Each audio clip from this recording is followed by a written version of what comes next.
I know we're told ignorance is bliss, but ignorance is not bliss. It's slavery and unconsciousness. And only with intelligence can we be active participants and sharers of our fate.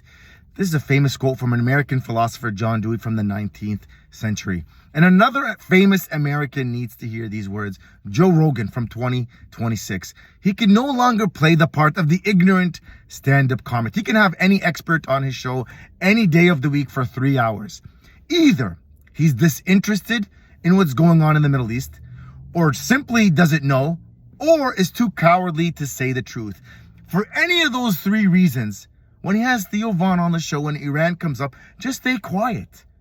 If you don't know, or you're too disinterested, or you're too scared to say the truth, then at the very least, just stay quiet instead of calling Iran the biggest sponsor of terrorism in the world. They want an Islamic caliphate throughout the world.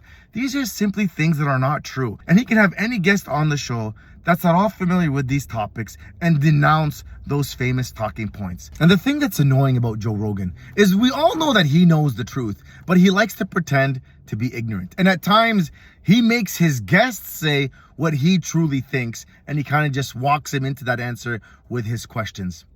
While also being a man's man, he's into cars, he's into karate and MMA and hunting and pool, but he's too afraid to voice his own opinion when it comes to the biggest threat America faces.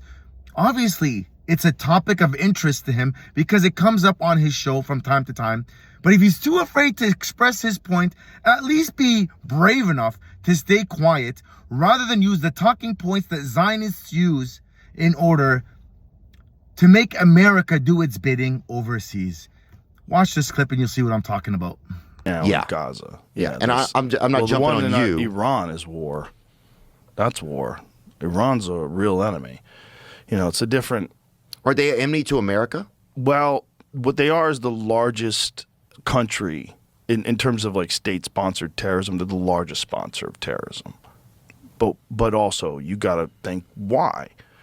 You know, and this is not excusing anybody for Islamist ideology, because it's scary, because they want a global caliphate, right?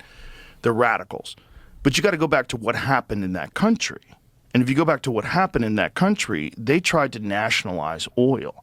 Iran was like a westernized country. Girls were wearing miniskirts. Everybody's hot. You seen that video from the 70s of Iran? Yeah, bro. Everybody Tits looked are popping. great. Just popping. What happened is slowly but surely